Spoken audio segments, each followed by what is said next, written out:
Depois que você se converteu, que você foi batizado na igreja, você já ficou rico? Ou será que está faltando o quê para que você tenha uma conta, uma poupança recheada de dinheiro, muitos bens, casa, carros e tantas coisas? Será que está faltando? Você já não se converteu? Você já não conhece a Deus? Será que não é falta de fé? Oi, vem comigo hoje, porque a gente vai discutir algo muito importante para o cristão e o seu relacionamento com Deus. Desde os tempos antigos, sempre na história da humanidade, nós tivemos pessoas com muito dinheiro, pessoas com pouco dinheiro, pessoas com quase nada, pessoas com muito, mas muitos bens e riquezas. Mas, com o passar do tempo, a sociedade foi se diversificando, foi se atualizando, apareceram novos conceitos, por exemplo, a classe média alta, a classe média baixa, as condições de miséria, as condições de milionários e bilionários, e assim o mundo foi evoluindo. E muitos parâmetros baseados de classificação das pessoas, de agrupamento das pessoas em função dos seus bens materiais. E é interessante porque mesmo dentro da igreja, algumas pessoas, alguns grupos, colocaram a condição financeira como algo de identificação do Evangelho. Como assim? Entenderam, por exemplo, algumas pessoas, que a condição de miséria extrema, de se desapegar de todos os seus bens, de todo o seu dinheiro, de tudo que tem, é uma condição de ter mais intimidade com Deus. Eu só tenho intimidade com Deus se eu não tiver nada dessa terra. Ou um outro extremo, uma maneira das pessoas enxergarem que nós temos mais fé e mais intimidade com Deus é porque nós prosperamos muito em termos de riqueza. Então, quanto mais rico eu sou, quer dizer que mais fé, mais íntimo com Deus eu sou. Qual dessas vertentes, qual dessas ideias será a correta? As duas? Ou às vezes, nenhuma delas. Vamos entender um pouquinho hoje essa questão sobre a prosperidade. Onde está a nossa verdadeira riqueza? Deus, obrigado por tudo que o Senhor tem feito nas nossas vidas. Obrigado porque o Senhor é Deus de amor, Deus de misericórdia, Deus de bondade, Deus de prosperidade. Nós te agradecemos porque mesmo sendo falhos, mesmo sendo pecadores, o Senhor nos escolheu. E o Senhor nos capacita, nos instrui, nos fortalece e nos cerca dos seus cuidados. Nós te pedimos perdão pelos nossos pecados, pelas nossas falhas, por cada vez que colocamos os nossos bens, o nosso agir, as coisas humanas, as coisas desse mundo em primeiro lugar. Que coloquemos sempre o Senhor em primeiro lugar, a tua vontade, o teu amor e a tua misericórdia nas nossas vidas em primeiro lugar. Que o Senhor seja a nossa maior riqueza, o nosso bem mais precioso. Te pedimos perdão pelos nossos pecados. Em nome de Jesus, amém.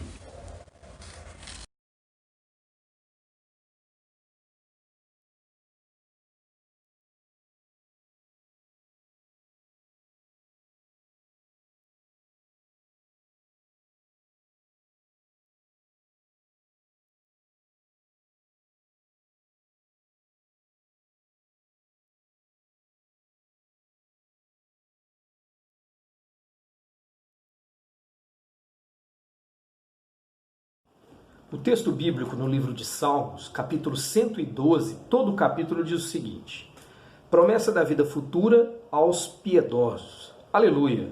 Bem-aventurado o homem que teme ao Senhor e se compraz nos seus mandamentos. A sua descendência será poderosa na terra, será abençoada a geração dos justos. Na sua casa há prosperidade e riqueza, e a justiça permanece para sempre. Ao justo nasce luz nas trevas, ele é benigno, misericordioso e justo. Ditoso o homem que se compadece e empresta. Ele defenderá a sua causa em juízo. Não será jamais abalado, será tido em memória eterna. Não se atemoriza de más notícias. O seu coração é firme e confiante no Senhor. O seu coração bem firmado não teme, até ver cumprido nos seus adversários o seu desejo. Distribui e dá aos pobres, e a sua justiça permanece para sempre. E o seu poder se exaltará em glória. O perverso vê isso e se enraivece, range os dentes e se consome. O desejo dos perversos perecerá. Versículo 3, de novo. Na sua casa há prosperidade e riqueza, e a sua justiça permanece para sempre. Esse é o homem que teme ao Senhor.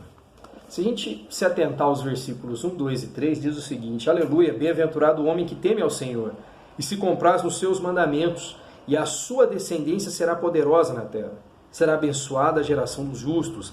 Na sua casa há prosperidade e riqueza, e a sua justiça permanece para sempre. É interessante porque nesses versos observamos o quanto será abençoada a geração do justo.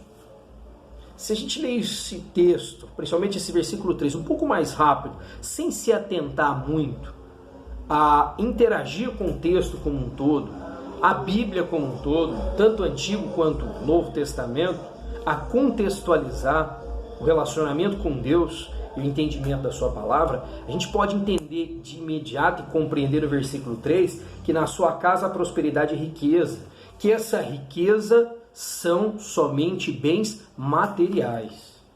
E aí é um cuidado que nós temos que ter. É interessante o texto porque ele vai dizer que bem-aventurado o homem que teme ao Senhor, a sua descendência é poderosa, será abençoada essa geração dos justos. E na casa dele há prosperidade e riqueza, e a sua justiça permanece para sempre. É interessante porque quando a gente ouve os termos prosperidade, a questão de riqueza, tem muitas pessoas que medem os sinais de Deus, medem as bênçãos de Deus somente com os bens materiais que tem, somente com a quantidade de dinheiro que tem na conta, somente com os limites de crédito que tem disponíveis, ou com carro, móveis e imóveis que tem. Mas só que temos que nos atentar, compreender que riqueza nem sempre, riqueza material, bens, nem sempre é sinal de bênçãos de Deus. E que a bênção de Deus nem sempre é evidenciada através da riqueza. Deus abençoa os seus filhos de diferentes maneiras. Nós precisamos compreender que o fato de que se alguém não prosperar materialmente, não significa que ele não esteja sendo abençoado por Deus, mas ou que está faltando fé a essa pessoa. Temos que tomar muito cuidado, porque quando se fala da prosperidade, de ter riquezas, como o versículo 3 do Salmo 112, não necessariamente essa prosperidade está em ser bem-sucedido nos negócios unicamente, ou em ser uma pessoa rica, com muitos bens materiais, com muito dinheiro no bolso, por exemplo, com uma casa enorme. Temos que tomar cuidado, porque quando se fala das riquezas, da prosperidade de Deus, isso pode refletir em bens materiais sim, mas não unicamente em bens materiais. Não podemos medir a nossa fé ou a fé do próximo em função dos bens que o indivíduo tem. O agir de Deus, o poder de Deus, não está limitado só ao quanto Deus pode conceder a uma pessoa bens ou não. Mas a riqueza pode estar distribuída em ter mais amigos, pode estar distribuída em ter mais alegria, mais amor. Uma pessoa rica não precisa ser uma pessoa que tem muito dinheiro, mas pode ser uma pessoa muito feliz, uma pessoa que tem muitos amigos, uma pessoa que serve com alegria, com muita alegria, rico em alegria.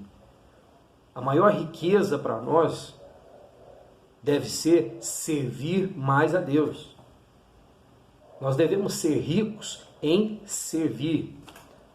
Essa proposta de medir a riqueza dada por Deus, a prosperidade do homem dada por Deus em função dos seus bens é muito perigosa. Porque isso acaba tangendo o nosso coração, movendo o nosso coração, indicando o nosso coração a amar mais as coisas deste mundo, a amar mais os nossos bens do que ao Deus que nos proporciona essas coisas.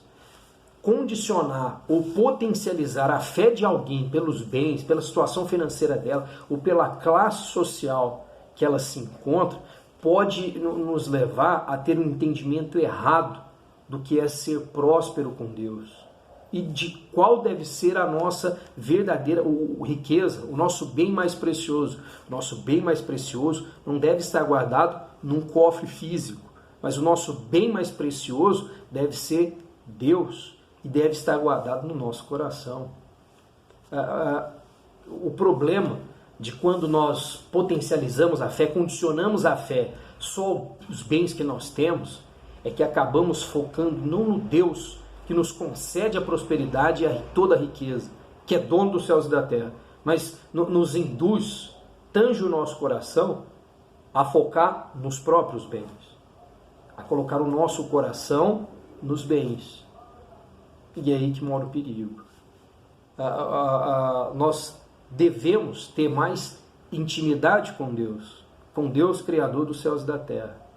E muitas pessoas, ao potencializar, ao condicionar a sua fé, ao visualizar ter ou não ter bens, se eu estou tendo mais bens, quer dizer que eu estou tendo mais intimidade com Deus, quer dizer que Deus está me ouvindo mais, eu estou me relacionando melhor com Deus. E não é assim que funcionam as coisas. Isso nos leva, muitas vezes, a querer barganhar com Deus, a querer negociar com Deus.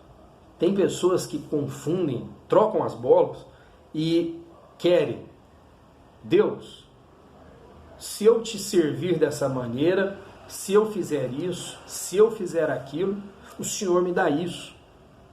O relacionamento com Deus não é uma barganha. Nós não somos nada perante o Senhor. Nós não temos direito, posses, para que possamos negociar com Deus. Mesmo que você seja a pessoa mais rica do mundo. Todos os tesouros da terra, todo o dinheiro, todos os bens materiais, todos são corruptíveis. Todos podem se corromper, sofrer oxidação, enferrujar, estragar, não são bens duráveis.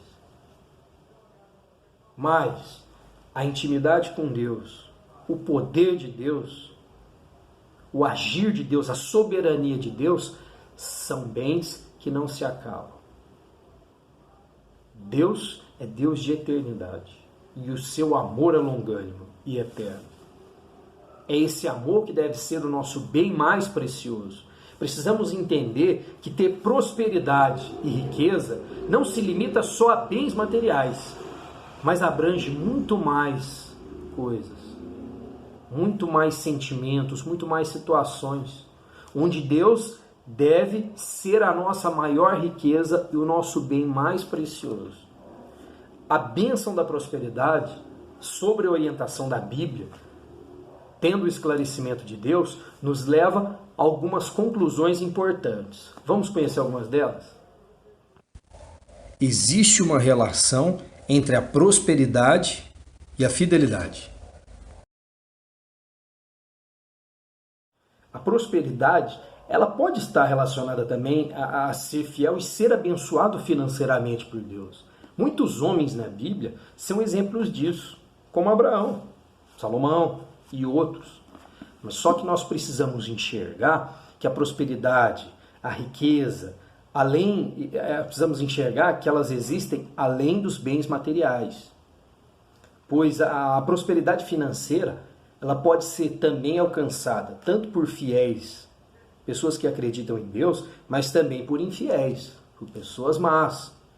No Salmo 73, Asaf descreve o seguinte, Salmo 73, no versículo 12: Eis que são estes os ímpios, e sempre tranquilos aumentam a sua riqueza.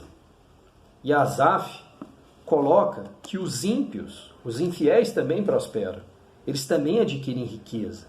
Por isso que nós devemos tomar cuidado ao condicionar as riquezas, a prosperidade financeira, ao relacionamento com Deus. Não quer dizer que quanto mais rico eu sou, mais crente eu sou. Quer dizer que eu acredito mais em Deus. Ou o contrário, que uma pessoa que está pobre, que está passando por necessidades, que está desempregado, que não tem dinheiro sobrando em conta, não significa que essa pessoa tem menos fé em Deus. Por isso que não podemos condicionar a fé aos bens materiais. A fé deve estar condicionada à crença em Deus, ao acreditar, ao confiar em Deus, e não aos bens que eu tenho. Daí o perigo de associar a fé aos bens. Então, o homem que teme a Deus, o homem que teme ao Senhor, ele se compraz nos mandamentos de Deus. nos ensinamentos de Deus, e ele ama a justiça. E esse homem é próspero, porque o seu tesouro não está nos bens terrenos, mas o seu tesouro está nos bens do céu, na vontade de Deus, no agir de Deus, na soberania de Deus, no acreditar em Deus como o seu Senhor e Salvador. Existe também uma relação entre a prosperidade e a solidariedade. É interessante quando nós relacionamos a prosperidade e a solidariedade. Porque no verso 3, do capítulo 112 dos Salmos, até o 6, vai dizer assim, ó, na sua casa há prosperidade e riqueza, e a sua justiça permanece para sempre. Ao justo nasce luz nas trevas, ele é benigno, misericordioso e justo, ditoso o homem que se compadece e empresta. Ele defenderá a sua causa em juízo. Não será jamais abalado, será tido em memória eterna. Aí o versículo 9 diz assim, ó, distribui e dá aos pobres, a sua justiça permanece para sempre, e o seu poder se exaltará em glória. No texto, o homem próspero, ele não é egoísta. A proposta da prosperidade dada por Deus não é uma bênção dada unicamente para o indivíduo que recebe, por exemplo, se for riquezas, né, bens materiais, somente para o enriquecimento próprio. Mas nós podemos receber riquezas materiais de Deus, Deus nos fortalecer pela saúde, pelos dons, pelos talentos, pela dedicação em trabalharmos e adquirirmos bens, e termos tesouros na terra também, desde que não seja o nosso foco, o nosso maior bem, mas para que nós possamos abençoar outras pessoas, estender a prosperidade ao próximo. Jesus ele resume os mandamentos em amar a Deus sobre todas as coisas, ou seja, ter Deus como bem maior das nossas vidas, a nossa maior riqueza, e amar ao próximo como a si mesmo. Querer o bem das pessoas como você queria o bem para si próprio. Podemos sim ser abençoados fisicamente, financeiramente por Deus. Porque Deus quer nos usar para abençoar outras pessoas. O problema é quando o nosso foco se torna o nosso dinheiro, os nossos bens materiais, quando a nossa riqueza maior deixa de ser a intimidade, o relacionamento com Deus, e sim aquilo que conquistamos humanamente falando, nós passamos a olhar só para o nosso umbigo. Nós fechamos o nosso mundo. Quantas famílias, quantos relacionamentos não foram destruídos porque as pessoas visaram somente os bens materiais? Temos que entender que a nossa estadia nesse mundo é passageira. Temos que entender que não somos fixos nesse mundo. Temos que entender que tudo que existe de físico nesse mundo, bens materiais, o dinheiro, o carro, a bicicleta, os nossos bens materiais, por mais que nós entendamos que eles durem um bom tempo, eles podem até durar muito tempo, mas eles não são eternos, como é o amor, a misericórdia, a soberania e a graça de Deus. Muitas vezes as pessoas se tornam egoístas, se tornam avarentas, se tornam individualistas, porque estão priorizando só os seus bens e se esquecem de abençoar o próximo, e esquecem de cuidar do outro, esquecem de ajudar quem precisa.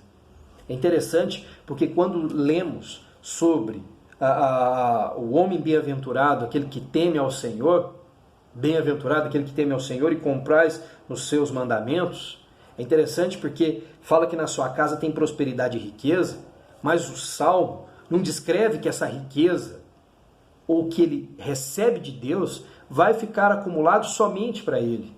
Mas dá ênfase nessa narrativa, por exemplo, que esse homem temente a Deus, ele é benigno, ele é misericordioso, ele é justo, ele se compadece e ele empresta.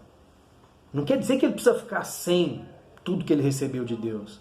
É interessante essa questão do emprestar aqui, porque traz a proposta de que se eu te empresto alguma coisa, não quer dizer que eu fiquei sem. Aquilo ainda é meu, mas eu não estou utilizando e pode te ser útil. Então a proposta é compartilhar. permitir que você esteja utilizando, seja feliz, e eu seja feliz em te abençoar, em te ajudar.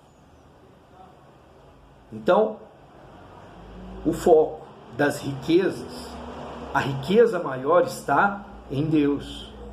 E uma consequência de ter Deus com uma riqueza maior é que Ele pode também nos abençoar com riqueza financeira, com dinheiro, com bens. Mas que isso não é só nosso. Isso é nosso para abençoar o próximo. Esse próximo pode ser o meu filho, meu pai, meu parente mais próximo, ou um vizinho, ou alguém que eu nunca vi, mas que precisa, que carece. Um missionário do outro lado do planeta, ou alguém que estava precisando, que estava com fome, ou que precisa. Essa é a proposta. A prosperidade está associada à solidariedade. É interessante porque se observarmos em Eclesiastes, livro de Eclesiastes, capítulo 5, no versículo 13, está escrito assim, ó: grave mal vi debaixo do sol, as riquezas de seus donos guardam para o próprio dano. Versículo 12, o anterior: doce é o sono do trabalhador, quer coma pouco, quer muito, mas a fartura do rico não o deixa dormir.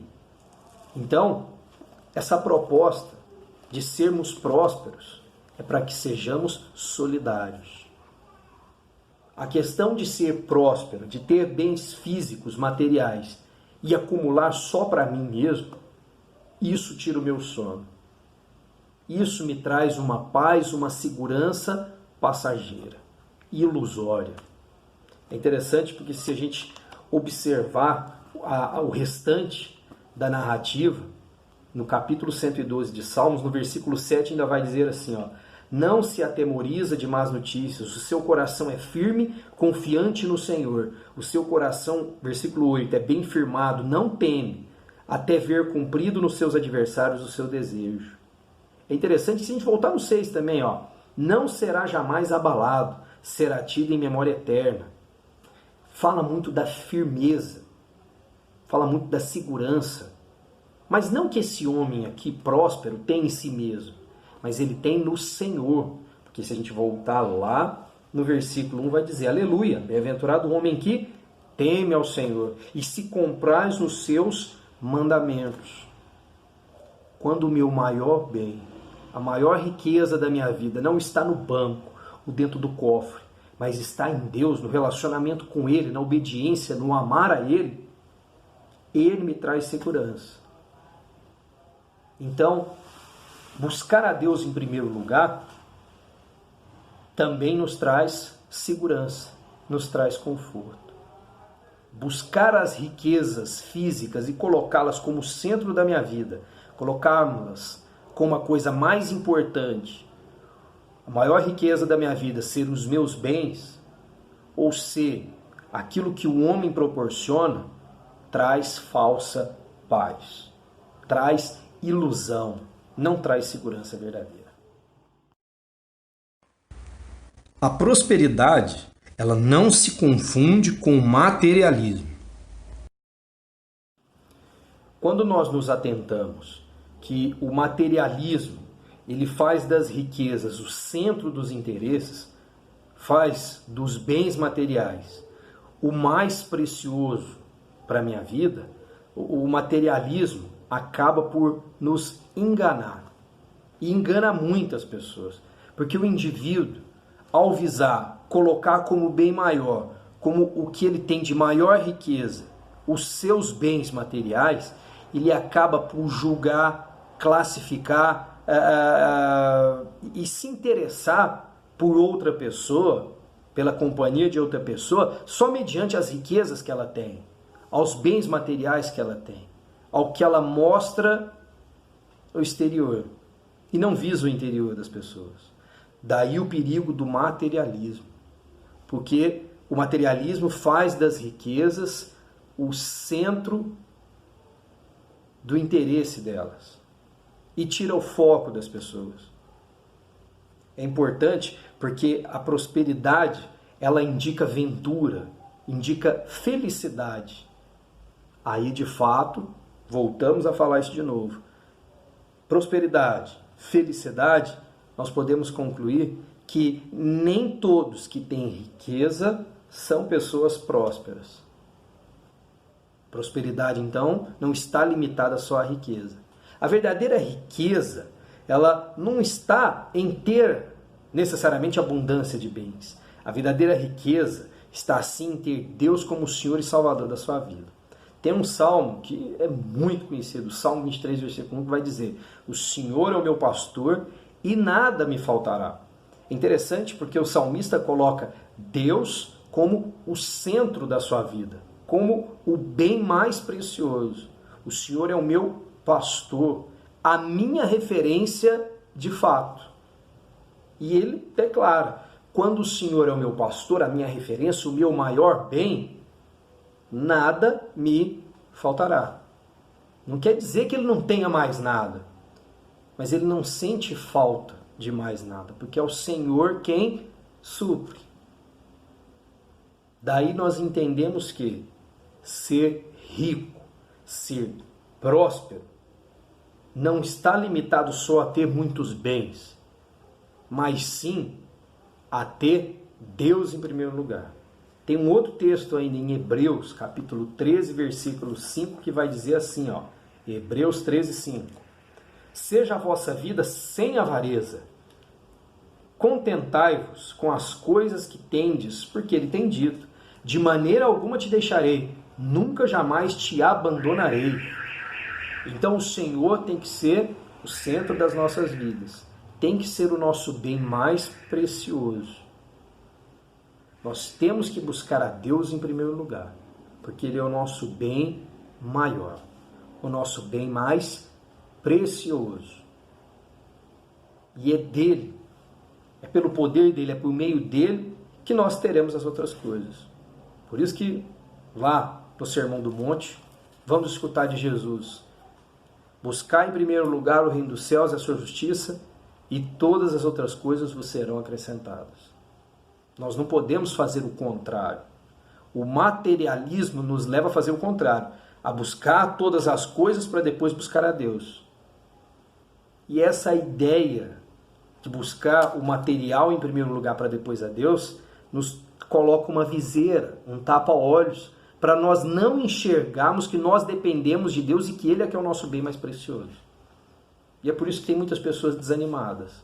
É por isso que tem muitas pessoas que esfriam na fé, porque não estão tendo fé no Deus Criador de todas as coisas. Estão tendo fé nas coisas e não conseguem enxergar o Deus Criador. Um movimento que tem deturbado e enganado muitas pessoas é a teologia da prosperidade. Essa teologia, ela parte de frases impactantes, bem elaboradas, de toda uma proposta bonita, sofisticada, que consegue, ou que pelo menos tenta, tirar o foco de que a prosperidade do homem e o seu maior tesouro, a sua maior riqueza, devem estar em conhecer e viver mais de Deus. Mas ela tenta colocar na cabeça das pessoas que o foco, a prosperidade maior e o maior tesouro das pessoas está em possuir mais e dominar mais, terrenamente falando. Que quanto mais eu tenho, mais crente eu sou, mais próximo de Deus eu sou. E nós sabemos pela Bíblia que isso não é verdade, que a fé não pode ser baseada em cifras, e sim em relacionamento com Deus. A teologia da prosperidade, ela apresenta, com um discurso bonito, algumas propostas que a princípio parecem válidas, parecem bíblicas, mas que são enganosas e são falsas, são heresias. Algumas dessas propostas da teologia da prosperidade vão dizer o seguinte, por exemplo, primeiro, a teologia da prosperidade vai dizer que Deus nunca diz não aos seus filhos. Deus, ele não fala não para ninguém, porque Deus é bom, né? É um Deus de sim, não é um Deus de não. A gente deve dizer só sim. E isso é muito perigoso, porque isso não é verdade. Pois homens de Deus, na Bíblia, seja Antigo ou Novo Testamento, eles não foram atendidos em tudo que eles pediram. Nós não damos ordens a Deus. É interessante, porque se nós observarmos na palavra de Deus, no livro de Deuteronômio, no capítulo 3, a partir do versículo 23, vai dizer o seguinte: também eu neste tempo implorei graça ao Senhor dizendo, são palavras de Moisés, o Senhor Deus, passaste a mostrar ao teu servo a tua grandeza e a tua poderosa mão, porque Deus há nos céus ou na terra que possa fazer segundo as tuas obras, segundo os teus poderosos feitos? Rogo-te que me deixes passar para que eu veja esta boa terra que está além do Jordão, esta boa região montanhosa e o Líbano. Porém o Senhor indignou-se muito contra mim, contra Moisés, por vossa causa, e não me ouviu, antes me disse, basta, não me fales mais nisso. Deus dizendo para Moisés, basta, não me fales mais nisto. Moisés, o homem mais manso da terra, um homem que aguentou tanta murmuração do povo, um homem que se colocou na brecha do povo, também ouviu o não de Deus. Outros homens também já pediram muitas coisas a Deus, na Bíblia, alguns homens na história da igreja, mas não foram atendidos em tudo. Quantas vezes a gente não pede alguma coisa para Deus e aquilo não acontece? Ou Deus nos diz não? Nós precisamos tirar do nosso coração e da nossa cabeça que Deus vai dizer sim para tudo que nós pedimos. Deus pode nos dizer sim para aquilo que nós pedimos, pode nos dizer não e pode nos dizer espere um pouco. E depois ele diz que sim ou que não. Quando nós queremos que Deus diga só sim para nós, Deus não vai dizer não hora nenhuma, tudo que eu vou pedir Deus vai me atender, traz a ideia que nós estamos dando ordem para Deus. Que Deus é como se fosse um gênio da lâmpada, que eu esfrego, ele aparece, realiza os meus desejos e volta para a lâmpada. A Bíblia Sagrada não é lâmpada, porque Deus não é um gênio. Deus, é o soberano. Nós não somos soberanos. Ele é que é o Senhor das nossas vidas e nós não somos senhores dele. Por isso que essa proposta de que Deus não diz não é falsa. A teologia da prosperidade também, ela vai nos dizer que orar mais de uma vez pode ser falta de fé. Se eu creio nisso, eu determino a Deus isso, eu vou pedir uma vez só, porque eu creio em Deus. Calma que não é bem assim não, tá? Não é verdade. É necessário orar sem cessar continuamente. Se fosse para orar uma vez só, a palavra de Deus não ia nos dizer que temos que ter relacionamento, diálogo contínuo com Deus por meio da oração. Regozijar-vos sempre, orar sem cessar. É preciso tomar muito cuidado, por exemplo, Mateus, se nós observarmos, vamos entender, ouvir, quando Jesus está no Getsêmani, no versículo 44 do capítulo 26 do Evangelho de Mateus, vai dizer o seguinte, Mateus 26, versículo 44, deixando-os novamente, Jesus, deixando os discípulos novamente, foi orar pela terceira vez, repetindo as mesmas palavras. Jesus, orando pela terceira vez, repetindo as mesmas palavras. É interessante que se pegarmos outros personagens, por exemplo, Elias, orando para chover, nós vemos que outras pessoas oraram mais de uma vez, pediram mais. O orar mais, o pedir mais para Deus, traz a proposta, a ideia que nós dependemos mais dele e que precisamos estar continuamente em contato com ele. Então essa proposta de que se eu orar só uma vez, se eu orar a segunda vez, terceira já é falta de fé, não existe. Quanto mais eu oro, mais eu acredito em Deus. Só que temos que tomar cuidado. É necessário orar mais de uma vez e não rezar, promover uma ladainha, repetir aquelas palavras constantemente sem entender o significado, sem entender que eu estou pedindo para Deus porque eu confio que Ele é o Senhor da minha vida. E que não é também eu repetindo que eu determino a Ele o que fazer. Mas é pedindo constantemente, frequentemente, entendendo que Ele é o Senhor da minha vida, que eu mostro a Ele a minha submissão. E que eu mostro a Ele que eu dependo é dEle. E que devemos orar constantemente também com a proposta de que, Senhor, se queres, faça isso na minha vida. Se for da tua vontade. E não a minha vontade, mas a dele. Por isso nós precisamos orar continuamente. Outra coisa também que precisamos ficar atentos, e que é muito perigoso na teologia da prosperidade, é que todo sofrimento, a teologia da prosperidade diz que todo sofrimento indica falta de fé.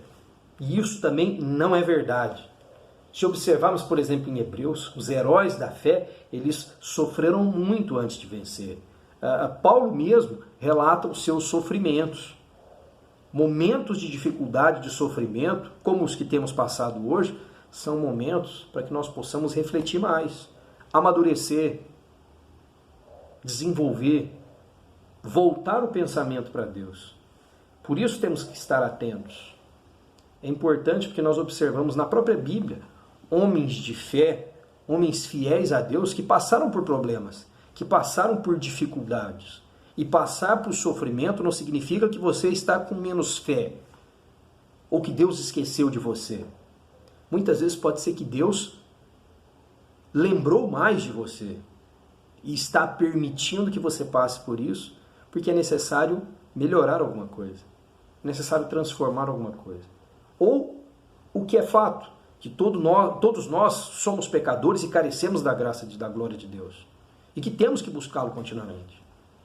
Outra coisa também que a teologia da prosperidade nos diz e que temos que ficar atentos é que Deus cura sempre. Deus cura sempre todas as coisas. E isso é muito perigoso. Isso não é verdadeiro. Mas Deus não tem poder para curar? Sim. Deus é o médico dos médicos, o Senhor dos senhores, o Criador dos céus e da terra. Mas não quer dizer que Ele quer curar a todos.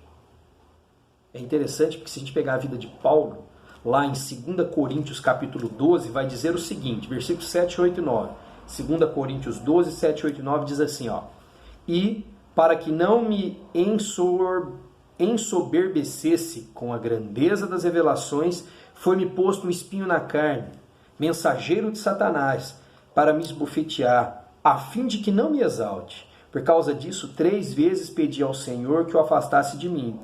Então, ele me disse, a minha graça te basta, porque o poder se aperfeiçoa na fraqueza. De boa vontade, pois, mas me gloriarei nas fraquezas, para que sobre mim repouse o poder de Cristo. Deus tem um propósito em tudo, até nas dificuldades que passamos, até nas doenças que vivemos. Deus tem o poder para curar e transformar tudo. Só que em alguns momentos, Ele não quer curar.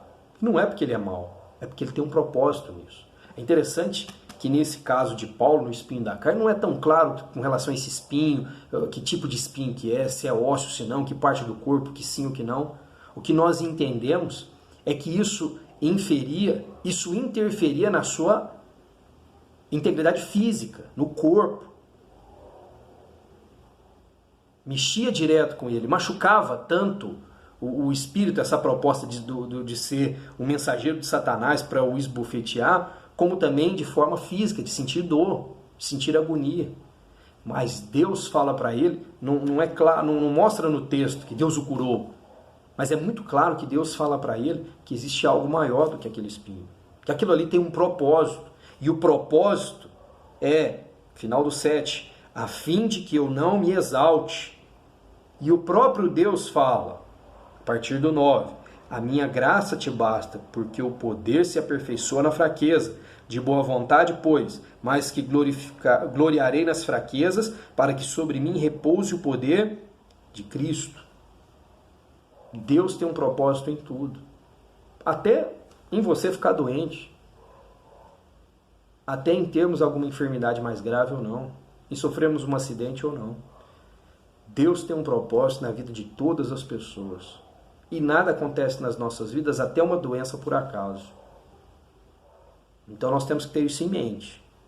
Deus ele não cura sempre todo mundo, não. Mas não quer dizer que ele não tenha poder. Ele tem muito poder.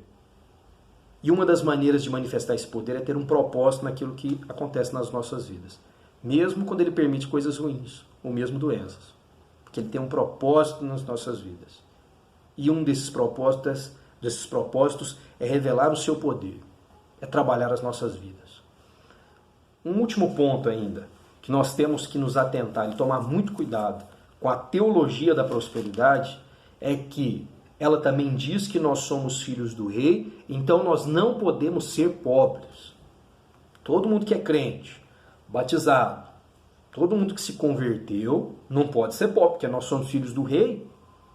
E isso não é verdade. Você tem que tomar muito cuidado com isso. É interessante porque nós observamos que isso não é verdade, porque o próprio Jesus se fez pobre aqui na terra. Se nós observarmos no texto de 2 Coríntios ainda, no capítulo 8, no versículo 9, vai dizer o seguinte: pois conheceis a graça de nosso Senhor Jesus Cristo, que sendo rico, filho do rei, se fez pobre por amor de vós, para que pela sua pobreza vos tornasseis ricos. Então é interessante que não é porque eu e você somos filhos do rei que nós temos que ter muito dinheiro no bolso, porque a nossa maior riqueza não pode ser o nosso dinheiro.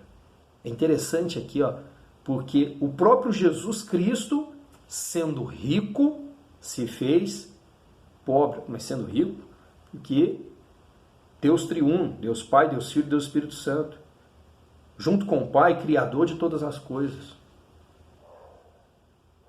É interessante porque, se a gente observar, Paulo escreve que Jesus se fez pobre por amor a nós, para que, pela sua pobreza, vos tornasseis ricos. Mas não quer dizer que ele pegou dinheiro, multiplicou e deu para todo mundo. Mas ele multiplicou amor, se fez pobre por amor a nós. Era rico em misericórdia, em graça, em amor, em soberania. E agora se fez pobre por amor para nos fazer ricos. Ricos em dinheiro? Não. Para nos fazer ricos em servir a Deus, em amar a Deus e ter livre acesso ao Pai por meio dele. É interessante porque é preciso lembrar que no reino de Deus, os filhos, eu e você, os filhos do rei, não são príncipes, mas são servos. Servos fiéis, leais, que amam o seu dono. E isso é importante. Nenhum de nós se tornou príncipe, mas nos tornando servos especiais. Não qualquer tipo de servo, mas servos até como filhos. Tá?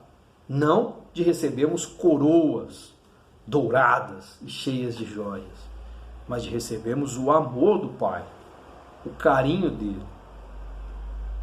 dele nos confidenciar por meio da sua palavra, por meio do esclarecimento do Espírito Santo, a sua vontade. Servos especiais, não simples vassalos, simples escravos. Por isso que a nossa riqueza maior não pode ser os nossos bens. Nós podemos ter bens, nós podemos ter dinheiro, mas a nossa riqueza maior tem que ser o Senhor. É necessário que a igreja, então, ela busque sempre a prosperidade. Mas não eu e você buscar a prosperidade, não prosperar unicamente em riquezas e bens.